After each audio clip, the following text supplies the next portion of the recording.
মধ্যপ্রাচ্যে চলমান সংঘাত আরও ভয়াবহ রূপ নিতে পারে। ইরানকে নিয়ে ডোনাল্ড ট্রাম্পের সাম্প্রতিক মন্তব্যের পর এমন আশঙ্কা জোরালো হচ্ছে আন্তর্জাতিক মহলে। সম্প্রতি মার্কিন সংবাদ মাধ্যম অ্যাক্সিওসকে দেয়া এক সাক্ষাৎকারে ট্রাম্প বলেন, ইরানের বিরুদ্ধে ইতিহাসের সবচেয়ে ভয়াবহ সামরিক হামলার সিদ্ধান্তের দ্বারপ্রান্তে রয়েছে যুক্তরাষ্ট্র। প্রয়োজনে ইসরায়েলও এ হামলায় যোগ দেবে বলে দাবি করেন তিনি।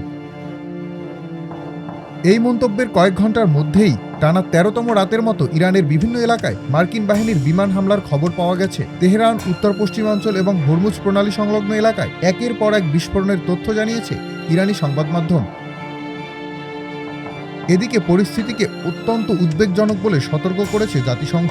নিরাপত্তা পরিষদে মহাসচিব অ্যান্তোনিও গুতেরেস বলেছেন, মধ্যপ্রাচ্য এমন এক সংকটের দিকে এগোচ্ছে যেখানে একটি সংঘাত আরেকটি সংঘাতকে উস্কে দিচ্ছে এবং পুরো অঞ্চল অস্থিতিশীল হয়ে পড়ছে।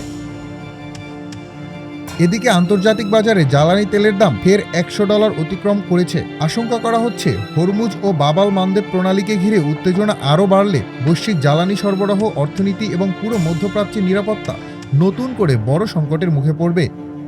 ডেস্ক রিপোর্ট, আজকের পত্রিকা।